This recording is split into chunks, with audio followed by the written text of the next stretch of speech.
Yeah,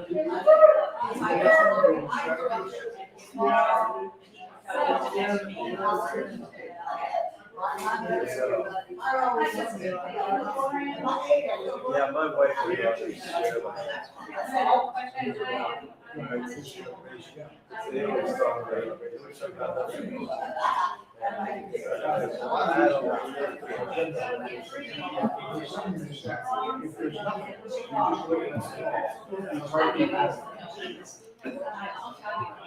One, two, test, 1, 2.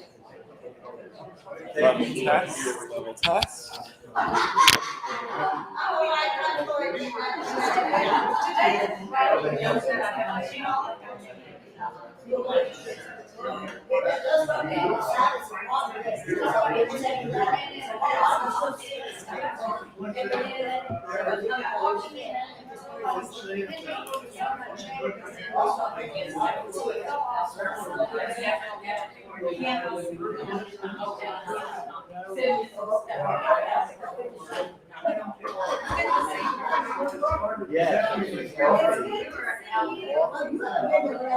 I haven't.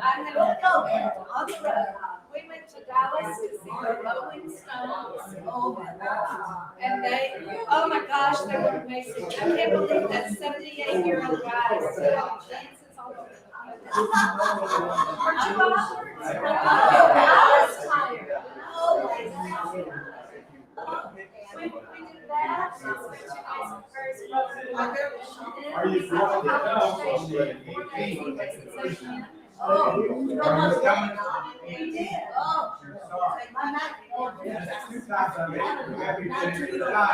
She had a season ticket and she's in YouTube. Until last year, she was getting 91, she was still working.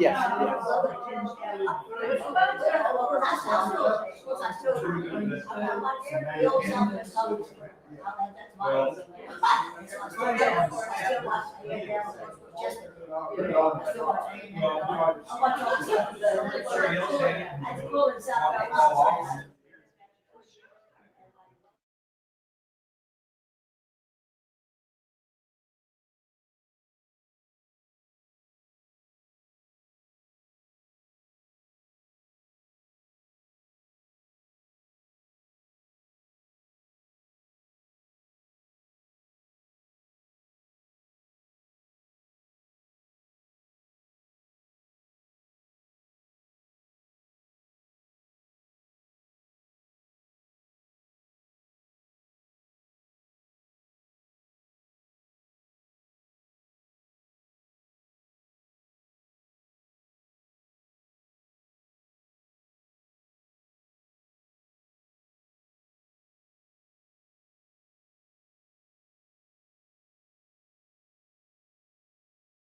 When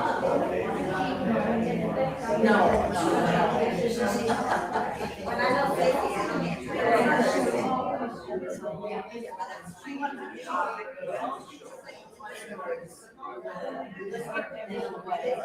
Yeah, I started out.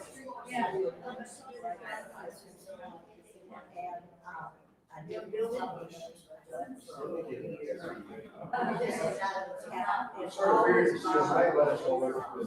My parents are still alive.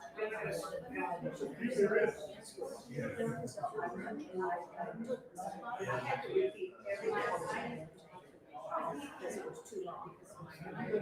Pretty good, pretty good. Two children.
Don't forget to announce that it's room 226.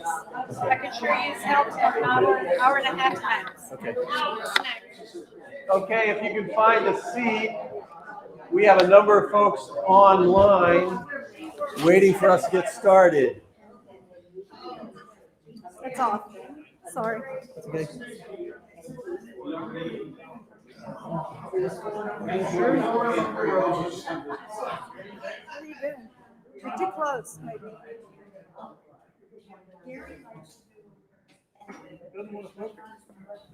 All right. Okay, we're going to get started. We're glad that you're here with us in person. And if you're online live streaming, we are excited that we are able to do that. I talked to a number of folks that have been on the live stream and they have appreciated it. I'm just sorry that we can't offer you lunch. We just haven't been able to figure out how to send you lunch over the internet. But we do enjoy being able to be together, live streaming. A number of announcements today.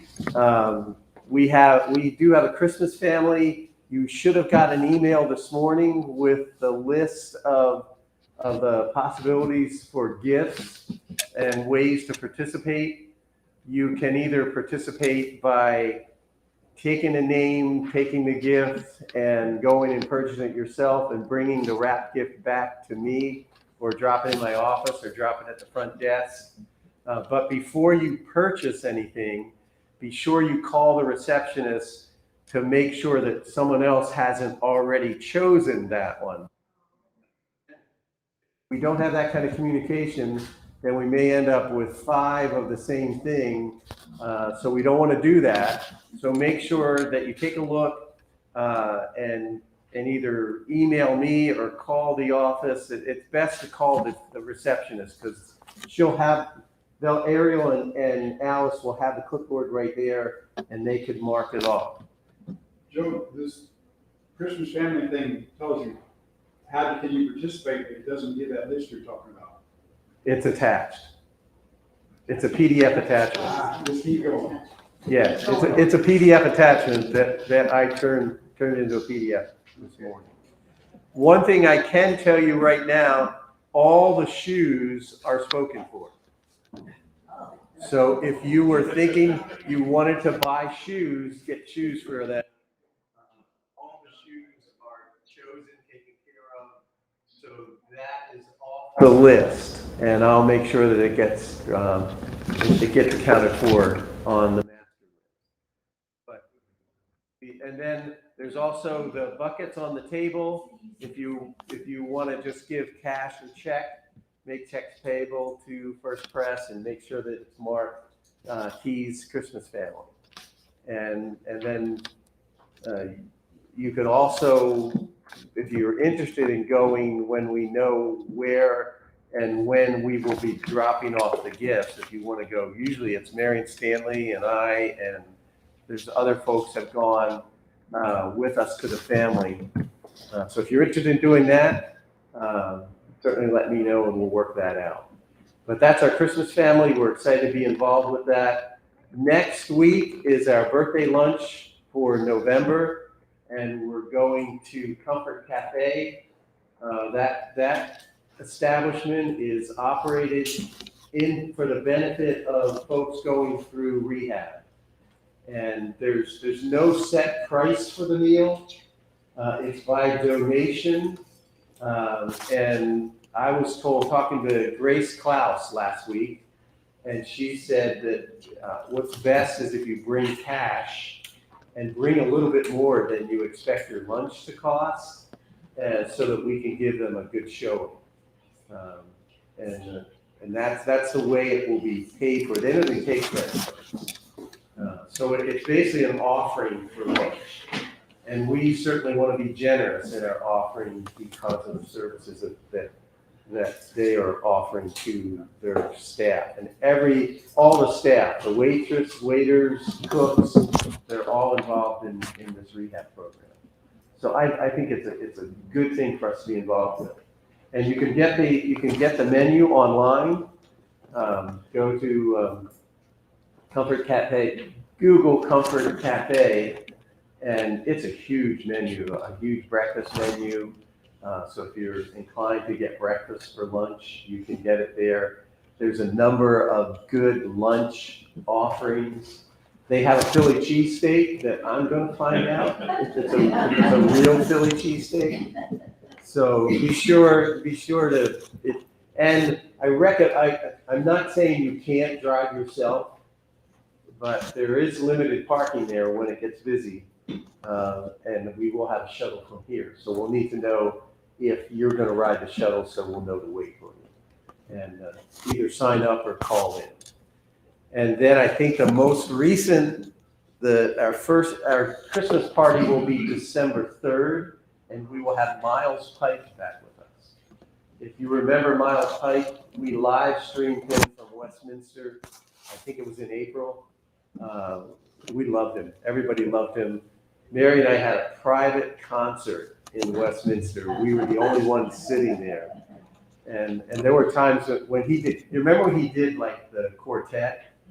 And he did all the parts? I couldn't figure out which one he was actually singing live. It was so good. He's excited to be here with us.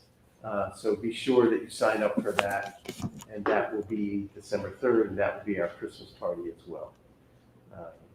Any announcements that I've forgotten? Yes. Oh, yes, today. I have 144 Christmas ornaments that, because Circle 8 dissolved in WOC, they asked if Keys would do it. And if I end up doing them all myself, I deserve it because I've known since August and my order's been late.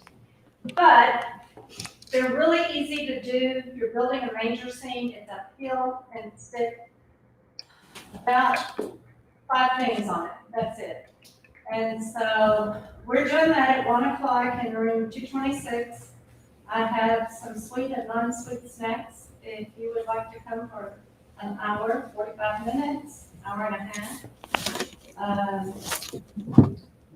that would be great. So after lunch, reconvene with Nona, and we'll knock out those ornaments and get them done. Yeah. I just have a curiosity question. Are we collecting for the staff for Christmas? Yes, we are. I haven't gotten those. I didn't put buckets out for that. That needs to be a cash only thing. So we will do that. Well, I guess we need to do that because we should have been doing it today. So if you want to contribute to the household staff, Joe, they give it to me. give it to Stanley. We trust Stanley, right? You can give your cash to Stanley.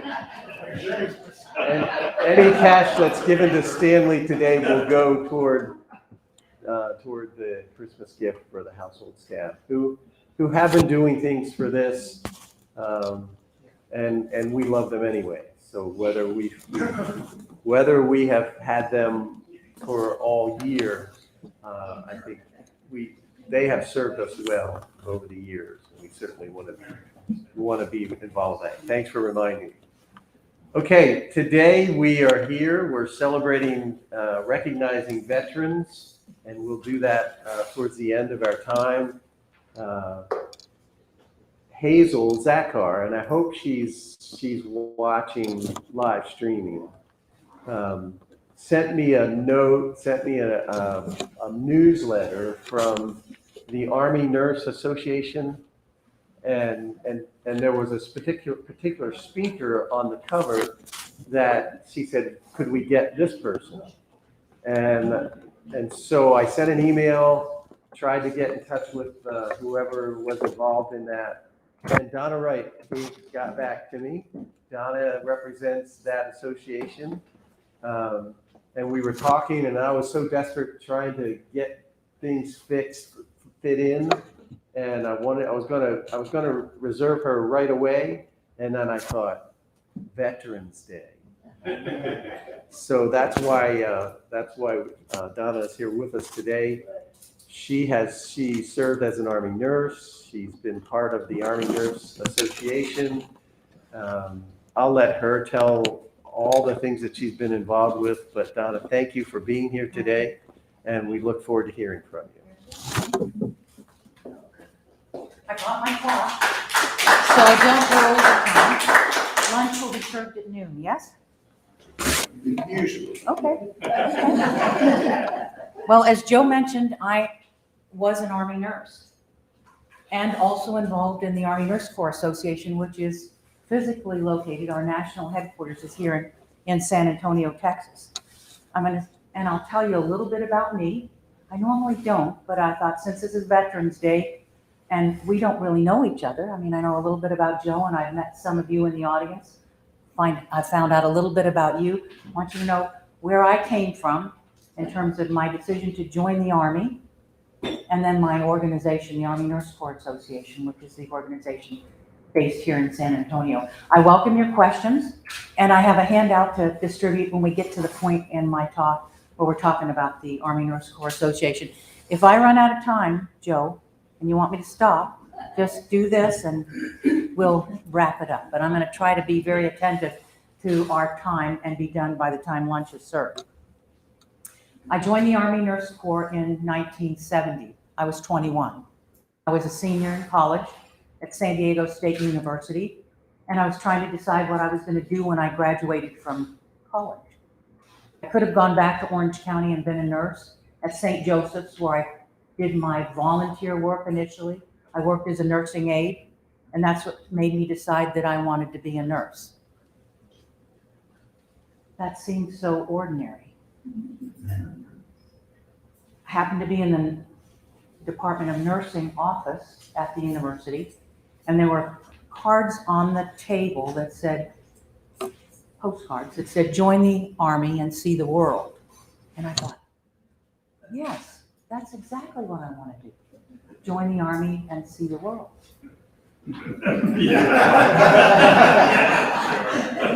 You're laughing. Well, and I understand your chuckles. Consider the time frame. It was 1970. We were engaged in a very serious conflict in Southeast Asia.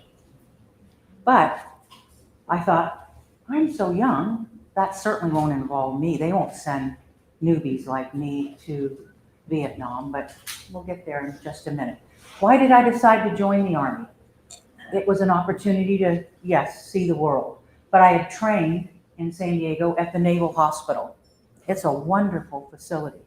The U.S. Navy Medical Center in San Diego. I did my pediatric experience there, and I did my advanced medical surgical training there. And I really liked the opportunity of working with the naval corpsmen.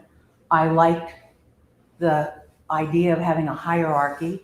Things worked really smoothly compared to some of my other clinical experiences where there wasn't that team effort. I really liked that. So I decided, well, maybe the military is for me. I mentioned about the postcards, but in the back of my mind, I was thinking Navy, because my father was a career Marine and they received medical care from the Navy. So I thought, well, let me check with the Navy first. I did, but their billets were all full at the time. Their recruitment quotas were full at that particular moment in time. So I picked up that card, took it with me, and made the call to the recruiter. And don't you know, the next day he was calling me to take me to lunch and buy me coffee. And wouldn't I really like to join the Army? Because by golly, that's my opportunity to join the Army and see the world. I did join the Army in my second semester of college. It was February of 1970. I raised my hand and was sworn in my parents' living room in Santa Ana, California, and I joined the Army. I went off to basic later that year in September, was assigned at Fort Riley, Kansas. Oh, by the way, I'd asked to go to either Letterman on the West Coast or one of the facilities on the East Coast because I had family on the East Coast, and they sent me to Kansas. But it was a great assignment, truly. I learned a lot in those first months as a young nurse at the bedside. And all the while I'm thinking, well, this is just a 2-year commitment. In those days, commitment to the military, at least in the Army, was for 2 years. I thought, well, I can do anything for 2 years. I met some wonderful people. I had some great experience at Fort Riley, Kansas. Irwin Army Hospital is the hospital that's there. Great supportive senior staff. I had opportunity to work in clinics, in the critical care units. I worked in the recovery room, and I worked on the adult medical ward, taking care of lots of patients that were back from Vietnam with malaria and other medical conditions. About 10 months into that 2-year assignment at Fort Riley, I got orders to go to Vietnam. And off I went in September of 1971. I was the only female on the plane, packed plane heading to Saigon. I was the only female on the plane. And in all honesty, I didn't have a clue what I was getting into. But the year that I spent in Vietnam was indeed probably the most challenging year of my lifetime. I arrived in Vietnam very much a novice, wet behind the ears most definitely, willing to learn, ready to accept the responsibility of being an officer in the Army. In fact, that's one of the things that drew me to the Army, was the opportunity for having the professional responsibility of a team and corpsmen and patients, and particularly now we're in a conflict environment. I grew up a great deal in that experience. I think I left as a kid and I returned home a year later as certainly not an adult because I was only 22, but I had learned a lot and grew as an individual, both personally and professionally. My 2-year commitment to the Army was coming to a close as I was ready to rotate back from Vietnam. And I thought, well, what am I going to do with myself? I don't have a job. I don't want to go home, and I really didn't want to go back home and have my parents be responsible for me. So I said, well, I'm going to stay on. Yes, I will extend. I signed the paperwork to go on beyond that 2-year commitment. And the things that drew me to wanting to stay on active duty was they have wonderful opportunities for continuing education. The assignments that I got over time were interesting and challenging, and I was doing some things that none of my peers, my fellow classmates at San Diego State University, they were working in offices or at the bedside in the community hospitals or medical centers, whatever.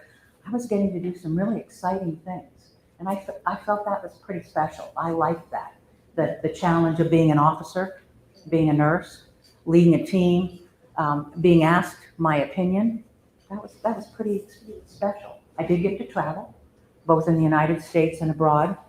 I had a wonderful professional opportunity, and the Army affords those who participate, and I meant to ask at the start of this presentation, are there other veterans in the room? Oh, sweet. Happy belated Veterans Day to you. Army individuals in the room? Wonderful. Medical, Army medical individuals in the room? So other disciplines other than either medicine or nursing. The Army offers those who wear white, and I'll say that white because it connotes clinical care, a wonderful opportunity, and truly I learned over my 30 years, what started out as 2 years and then became, well, yes, I will extend, and then they sent me to graduate school, and then they gave me a position as a captain, a position typically held by a lieutenant colonel, to coordinate intensive care training for Army nurses for the Army. It's like, this is good. God has pushed me in the right direction because I like what I'm doing and I feel like I'm making a contribution, not only to the individuals with whom I'm working, but to our nation and caring for our sick and wounded soldiers. 30 years, after 30 years, I did retire. I retired from Fort Sam Houston as a colonel. I was working in clinical policy and making policy and writing clinical quality care policies for the Army Medical Department. It was a wonderful experience. 45 years, so 30 years wearing the uniform and then 15 years as a civilian working at Fort Sam Houston. Along the way, I met some wonderful people. Patients, yes. I remember patients and their faces. I'm not so good at names anymore, but in my catalog of memories, faces of young boys that I cared for. They were boys. They were younger than my brother that I was caring for in Vietnam. I remember their faces. And I remember their saying, "It is so wonderful to wake up and have a nurse at the bedside taking care of me. I didn't think I'd make it. You are very special." So like I say, those are the sorts of memories that are tucked away. And I never think about that, or I hadn't thought about that for a long time until I had the opportunity to sit down and put some thoughts to paper about what I was going to say to this group today. So that's who I was as an Army officer and nurse for those 30 years. Let me tell you a little bit about the Army Nurse Corps. Since the Revolutionary War, with General George Washington in command, women have taken care of the sick and wounded of our military. In those days, they weren't nurses. There wasn't such a thing as formal training for nurses. But these women who cared for George Washington's soldiers blazed the trail for what would become nursing education programs based in hospitals in the United States over the years. I'm going to mention just a couple of dates. I don't want to bore you with a lot of history. I could do that, but I don't think that you want that. But let me highlight 1818. That's when the Army established the medical department. And that was typically physicians and men who served as aides. So we could call them corpsmen. They were likened to the corpsmen of today. And they had women that they contracted for nursing services that they typically would draw from the local community where they happened to have their troops based. So that was nursing back for the military, at least the Army, in 1818. In 1861, what's happening historically in 1861? What conflict are we moving into? Absolutely, the Civil War. Dorothea Dixon was a fairly important individual in those days, in that she was superintendent of nurses, what they called nurses in those days. And this was a seminal event for formulating what would become the Army Nurse Corps later in the 1800s. 30 years later, as a matter of fact, and this is the Spanish-American War. This is now 1898. And this war reinforced the fact that we needed trained individuals, and at that point in time, the social ethos was that it was women who cared for sick and injured. So there were approximately 1,600 women that were involved in providing care to soldiers in the Army. Dr. Anita Newcomb McGee was a physician, and she oversaw what that 1,600 numbered group was doing for the Army, and she lobbied long and hard to establish that group as an Army Nurse Corps. So she was the one that laid the groundwork for the Army Nurse Corps as a permanent corps or department of the Army Medical Department. And the Army Nurse Corps was founded then in February of 1901. So this year, 2021, the Army Nurse Corps celebrated its 120th anniversary as a designated corps of the Army Medical Department. Early on for the Army Nurse Corps, it was women only white women, as a matter of fact. In 1947, they allowed other than white individuals, so black nurses, to join the Army Nurse Corps.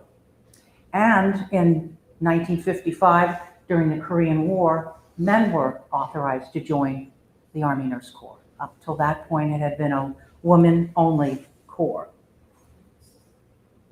And that pertains to both active Army.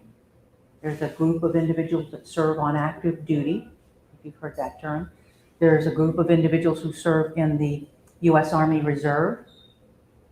And then there are nurses, far fewer, that serve for the National Guard. So we have three components of Army nurses in one bucket, if you will, each with its own director, senior nurse director, and currently that totals about 11,000 individuals.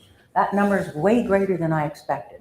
When I began to pull some numbers together, I didn't realize that we have that many nurses, men and women, serving in the Army Nurse Corps.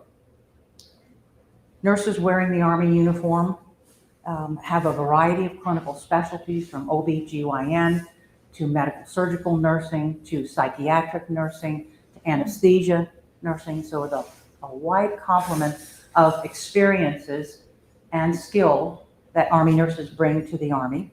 66% of the group, and when I say the group, I mean across all components, active, reserve, National Guard, are married. 35% of our group are men, as compared to in the civilian world, only 5%. Between 5 and 6% of nurses working out in the civilian world are male. So we're kind of unique in that regard. I think a lot of men are attracted to the military for some of the same reasons I think probably attracted me. A chance to lead, make a difference, be in charge, be part of a team. So often that seems to be what attracts men to the Army Nurse Corps. Are there any questions at this point? Feel free, if you have questions as I go along, to stop me and raise your hand and let's ask your questions. Army nurses are a vital part of the largest and most advanced healthcare network in the world. We have physicians and nurses and PAs and all manner of medically trained individuals stationed in locations around the world. And in every conflict since the American Revolutionary War, nurses, and again, remember early on they were women, now they're Army nurses, they're serving and have served in almost every country on every continent in the United States. So our footprint is universal, if you will, reaching out and taking care of not only those wearing the uniform, so soldiers, but also civilians. In fact, my experience in Vietnam was we cared for a fair number of Vietnamese casualties, women, children. We birthed babies in our hospital. I remember taking care of infant babies in incubators in my critical care unit, because I was the head nurse of the critical care unit in Saigon at the 3rd Field Hospital. We had babies in incubators because they were born a little too soon to survive on their own and they needed a little extra care and attention. Most of those babies were Vietnamese babies that happened to present themselves to our gates there in Saigon, and we never refused care to anybody who came to us either sick or wounded. Somebody had a hand up. Yes, ma'am. It involves really the Army Nurse Corps now. Is that wide enough that it also includes technicians, like lab? No, technicians? no. That's These are just nurses who have a nursing. For the active Army, one has to have a nursing degree, have graduated from a baccalaureate program in nursing, so that's a 4-year degree. In the reserves and the National Guard, they're a little bit more liberal in terms of accepting individuals, but they have to be graduated from a bona fide nursing program. It could be a 3-year program or a 2-year program. for those nurses to be in the reserves and the National Guard. So it's an all-officer group. Those other individuals are welcome and accepted and are working in the Army, but they're considered technicians, if you will. They're the technical laboratory, pharmacy, physical therapy specialists, occupational therapy specialists, and we count on them very definitely for the very definite skills and abilities they bring to patient care, but they're at a technical level. I have a question. Yes, sir. Did you say all nurses are officers? Yes. Right. Because in the civilian world, you have like a registered nurses, and then they used to be vocational nurses, they call them something else.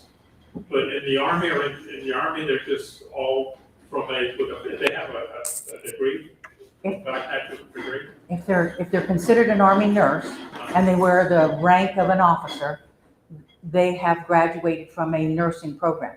We do have LPNs, but they are enlisted. In fact, one of my experiences as an officer in the Army was I trained young men and women who came in the Army as enlisted soldiers and they wanted to be corpsmen or, yeah, I think they still, lots of the terms have changed over time. I think they're still referred to as corpsmen, enlisted individuals. They wanted to train to be a medical care provider. They are licensed practical nurses, or they're aide at the level of an aide. They start at the level of an aide, then they go on for education. They become a licensed practical nurse. So very much like you'll find in the civilian sector. They sit the state board, they pass their board examination, and they get a license as a licensed, some states call it licensed vocational nurse, some call licensed practical nurse, but the training is the same, it's just a different term. And I know when my wife and I were in an accident, we were in a university hospital, and they were, I think they were corpsmen, I think they were from the Navy, and they were enlisted. Yes, And they were yes, helping us. That's why absolutely. that's in the question. absolutely. That's very comparable to the Army. We have an enlisted group of individuals that train to a certain level, but they haven't graduated from either a formal program in nursing or college. They're welcome to do that. In fact, the Army is very aggressive about asking those individuals, do you want to go on for school? And they will pay for these individuals to go from that technical level to a college level. They'll pay for them. It's called green to gold. They're wearing a green uniform and they go to gold, and that means wearing the rank or insignia of an officer in the Army Nurse Corps. Good question, good question. That's what I was needing clarified. Is a recruit who is recruited into the Army and with the statement that they want to get the nursing education, is that supported? Yes, if they're showing up at the recruit station and they've graduated high school, or maybe had a little experience and decided they want to join the military, they go to their recruiting station, they talk to the recruiter, they're given a battery of tests that kind of help them identify, the military identify, what are the skills of this individual? Is this somebody who's very technically oriented and he'd be great working with computers in information technology, or does this person have the skills that lend themselves to being a care provider? Or the individual might say, I really want to be a nurse. They can't come in at that level just yet, but they could start as a corpsman, get some experience, go on and get their licensed practical nurse training, and the Army pays for that. The Army does that for them, helps them get their licensed vocational nurse license, excuse me.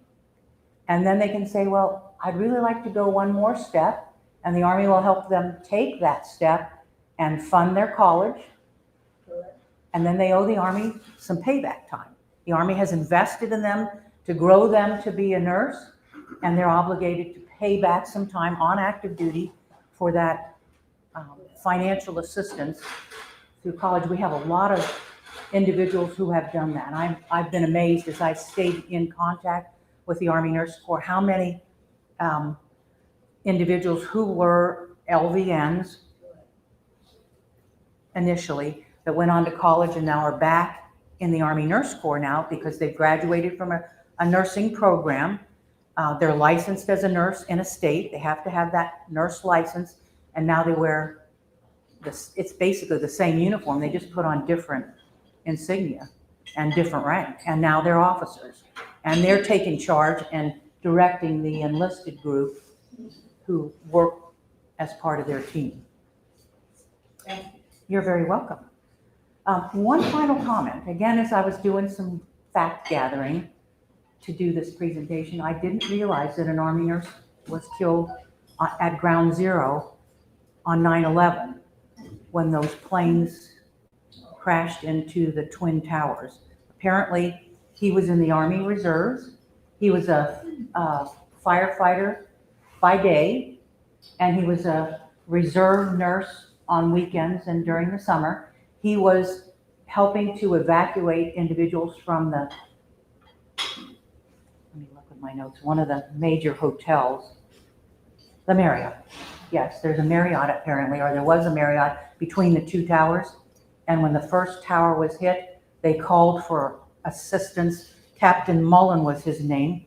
Captain Michael Mullen in the U.S. Army Reserve responded to that call for help. He was helping to evacuate individuals out of the hotel when the second tower collapsed and it tore the front off that building, and he was in one of the stairwells up front, and he died in that collapse of the building. I didn't realize, like I say, that we had lost someone at the collapse of those towers. So just an interesting bit of information regarding the involvement of Army nurses in all manner of experiences, both clinical and even out in civilian community as first responders in each of our communities.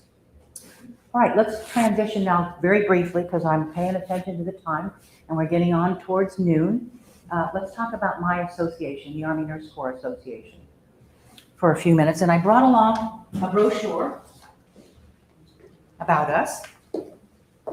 I've been part of this organization since 1997. I was still on active duty at the time because I retired in 2000. And at that time, I was brought on as an auxiliary member because the Army Nurse Corps Association was called the Retired Army Nurse Corps Association. And it was made up of retired individuals in the reserve and on active duty. And this was 1997. Our organization, the Army Nurse Corps Association, is a not-for-profit organization whose membership is restricted to Army Nurse Corps officers, active Army, Reserve, and National Guard who served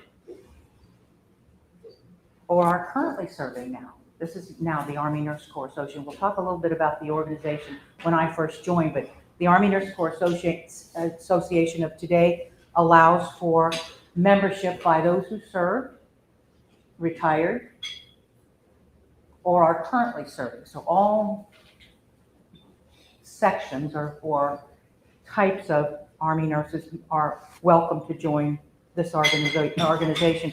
It was initially established, the organization was initially established in 1977. It was all retired nurses. The organization was first discussed and started here in San Antonio by retired nurses, many of whom had worked at Fort Sam Houston or decided to retire in the San Antonio area after retiring from wherever. There were about 46 of them apparently that the chief of the Army Nurse Corps called together and said, hey, we need to do something about and something with all this memorabilia, historical things that have been in Washington, D.C. They're closing the museum and where this materials that date back to, in some instances, the Civil War. I'm not kidding. We have no place to put this. We don't want to warehouse it and nobody take care of it. We Army nurses need to do something about that. So these 46 nurses decided, well, let's establish an organization of Army nurses who will keep in touch with one another. This was 1977, before Facebook and Twitter and TikTok and all those social media sites where we can keep in touch with each other at the click of a button and phone. Nobody had portable phones in those days. So it started out as a social organization, but they had a mission. They were going to see if they couldn't do something about this memorabilia that, like I say, dated back to the Civil War, uniforms and various pieces of equipment and the like. So the organization then was chartered by the state of Texas in 1977 as a not-for-profit organization whose singular focus was to establish a museum. And as a result, we have the U.S. Army Medical Department Museum at Fort Sam Houston, Texas. I don't know if any of you have had benefit of ever going through that museum. And not to brag, but nurses were the single most generous corps in contributing to the establishment of, number one, getting the concept approved and establishing the museum. So we have that as to our credit. These nurses were determined and focused on, we're going to collect enough money. In a 3-year period, they collected $100,000. That was the seed money that indicated, hey, there's a group of folks, and more people beyond just nurses participated in that effort, but there was some genuine effort displayed that, hey, we want a museum to be built, and there we have our museum at Fort Sam Houston, Texas, which is the Army Medical Museum, and it has artifacts and various equipment and supplies and uniforms from all corps, to include the Army Nurse Corps. All 6 corps of the Army Medical Department are represented in that museum at Fort Sam Houston. So we started out as the Retired Army Association. What were they supposed to be doing? They were going to facilitate communication and contact. They sent out a membership roster and a quarterly newsletter. And I have a copy of we still do that. We have a newsletter that goes out once a quarter to those that want to receive the document on paper. We also send it out electronically. News about who's doing what and where and what meetings they've held and who's written a book, and those who've passed on, folks who've gotten married, new addresses. So this is what goes out to our membership on a quarterly basis. Early on, the focus was primarily social and staying in contact. Well, we grew beyond that. We've got to be making some sort of professional contribution to the Army Nurse Corps and to society at large, actually. We are a capable group of individuals that can make a difference in our community. So about that time, early on, 1,500 members. The organization grew to about that number, 1,500. In 2000, and we kind of held steady between 1,500 and 2,000 members. In the year 2000, the organization, again, retired individuals, decided, no, we need to expand our membership. We need to keep members joining. Some members are getting older and they don't want to participate any longer. We have to keep feeding this group of individuals who are doing now some fairly noteworthy things for society and for the Army Nurse Corps and the like. So in 2000, the group decided to open its membership to active duty, as I mentioned earlier. Active duty, those who serve. If I could have served for 2 years in the military as a nurse and joined the Army Nurse Corps because I was an Army nurse at one time. So that's all that it took, was your association with the Army Nurse Corps and that you were honorably discharged from the Army Nurse Corps and you were eligible to join RANCA early on, retired officer, Army Nurse Corps group, or now the active group of nurses. We have a membership of about 1,500. And what do we do? What are we doing out there in the community to assist? What have we done over time? I mentioned the fact that there was communication and the building of the museum. They lobbied to have the Army Hospital at Fort Campbell, Kentucky, named after a prominent Army nurse, Florence Blanchfield, an Army nurse. We are involved in both encouraging and sustaining various military and veteran memorials across the United States. We support the profession of nursing by providing scholarships, research grants, specialty practice certification. We help nurses who want to be specialty certified. There's a significant cost to doing that, about $500 per certification, and we will give them that money if they are interested in going on for certification. We want to help them in their profession and move forward. So we do fund specialty certification. We do in-person like this and virtual professional lectures.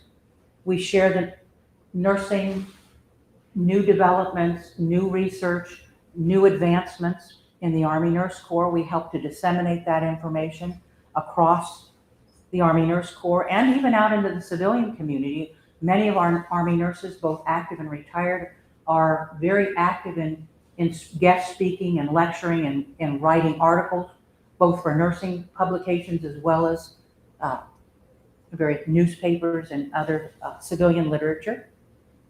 We have a speakers bureau. That's how Joe happened to reach out and connect with me. We champion the current objectives of the Army Nurse Corps. Whatever the Chief of the Army Nurse Corps says is important and needs to be put into place or advanced that will assist the Army Nurse Corps and Army nursing move to a higher level of performance or practice. Oftentimes we're engaged because we've got a wealth of really brilliant, well-experienced individuals who are retired and are quite willing to volunteer coming back on active duty, some, or just coming to hospitals to help with training and development of the younger nurses that are currently serving. Every 2 years we have a convention where we gather together to share our experiences and conduct lectures and spend time with one another. And like I say, we spread the news about what's going on via our publication, The Connection. For about 5 years, I was regional director based here in San Antonio for Region 4 of the Army Nurse Corps Association. So it was my responsibility to engage with Army nurses from our organization and get them plugged into the community. So what are some of the things we did? I made a list of some of the few things because I can't remember all this by heart, but we participated in Veterans Day activities conducted at Fort Sam Houston. Now this, not so much recently, but this is over the past 5 years. So looking back during that period of time where we did more collectively before COVID sent us all into hibernation. So Veterans and Retirement Day activities at Fort Sam. We've participated in laying wreaths at the National Cemetery, Fort Sam Houston National Cemetery, for wreaths across America. I don't know if you know about that, and that, you know, that's a big deal in San Antonio. We were among, there have to be thousands of people that participate in that for a little bit or for all day. It's a wonderfully moving experience around Christmas time. We did a Habitat for Humanity build several years ago. That was fun. For those of us that didn't know much about building houses, they taught us, and we swung hammers and moved lumber and helped plant and whatever. We did the Salado Creek cleanup. I don't know if you remember or have heard about that cleanup that's done, whether it's every year. I think they were trying to do it every year, but again, with COVID, not so much. A group of us got together and we worked on this portion of Salado Creek that runs through Fort Sam Houston, Texas. That was a day of getting muddy and having a good time and going home with dirty clothes. Various activities at local hospitals.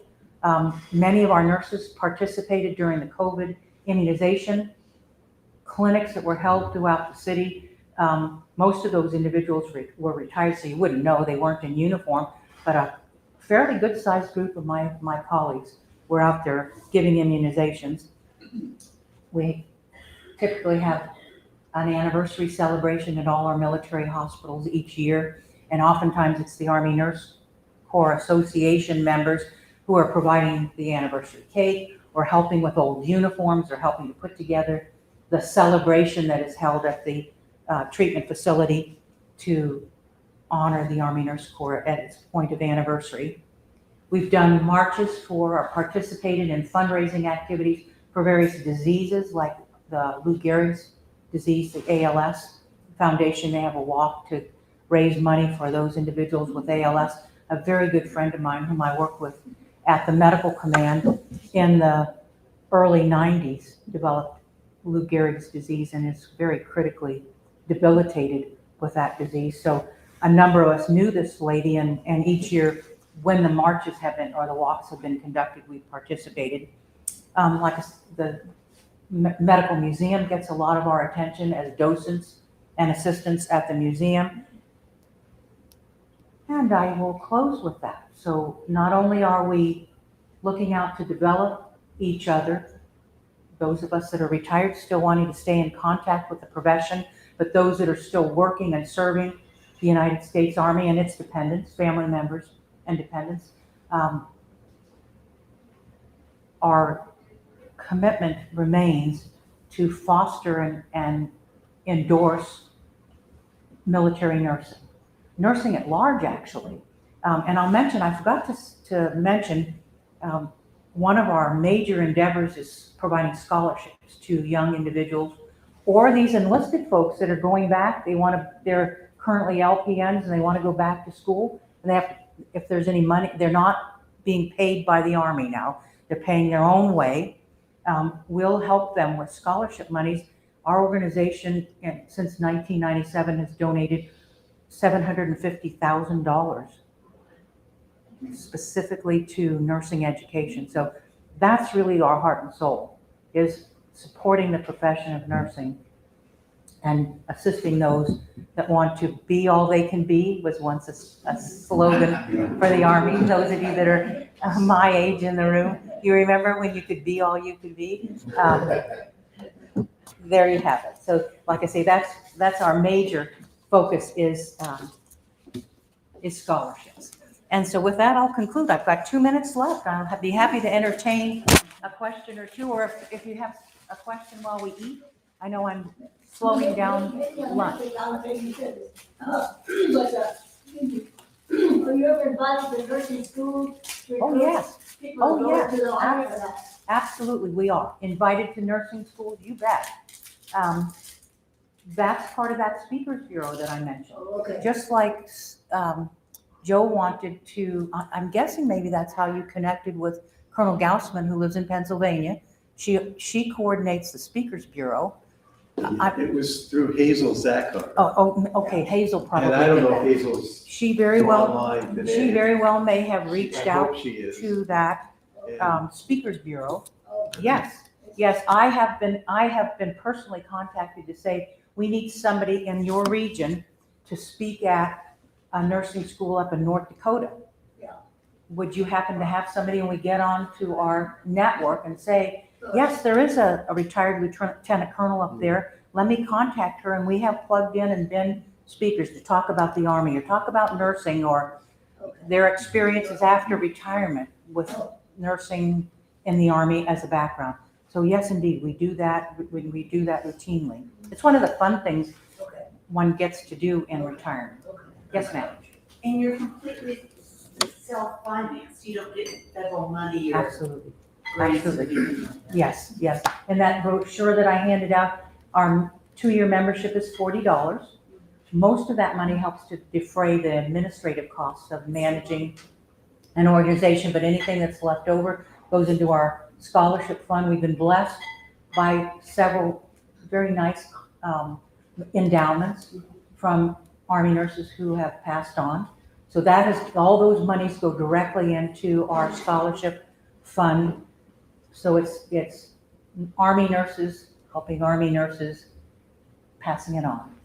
That's one more quick question. Sure. What's the average time that you pay back the Army for going to being able to go to school? It used to be 2 years for 1 year of education. And I think it's still that, but in all honesty, I haven't heard recently, because I've been away I retired from Fort Sam in 2015. So things may have changed So a since then. But it 4-year was- degree would be an 8-year. Yes. Most of the time, they encourage people to start their work on their degree on their own, to prove that they really do mean to get a degree. And then the Army will kick in with that green to gold program. And then it's the 2 year for 1 year funding. And so many programs are accelerated these days, it may not actually take them 4 years to make it from start to finish, because much of their experience sometimes is considered college credit worthy. And they come to, those that started out as an LPN, they get some credit for being a licensed practical nurse to begin with.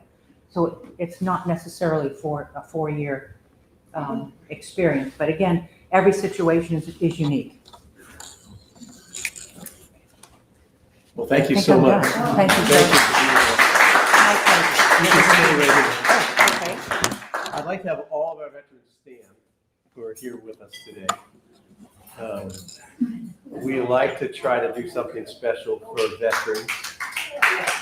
And I do have something that I'd like to pass out if you would help me to do Oh, this. yes, We'll absolutely. go that way, and I'll hold these and you can pass them out.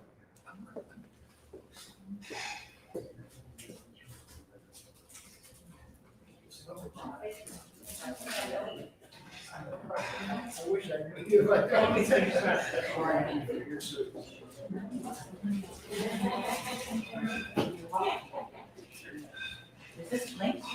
Is this Rachel's link? Yeah. So I'm doing it. Thank you. I should have asked you when you went along. What did you do for the Army?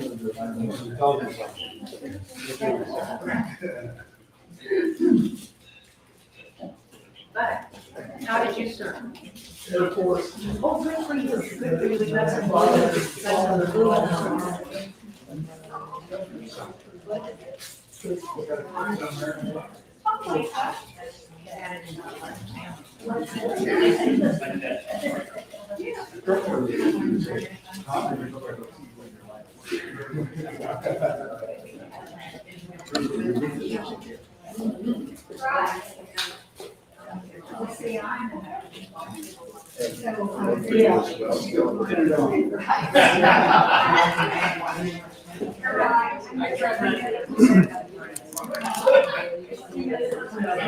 Don't leave yet.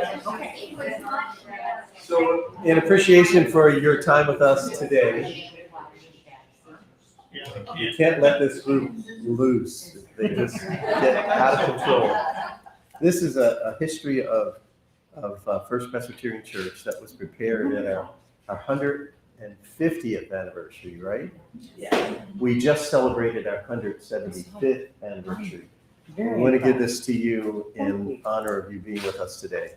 I will treasure this because I have wanted to know more about your church as long as I've been in San Antonio. And even back when I was in basic training, 1970, if I would come downtown, I marveled at this beautiful church. I'm so glad to have been invited to speak, and I will treasure this book as a memento of today. Thank you so much. Thank you.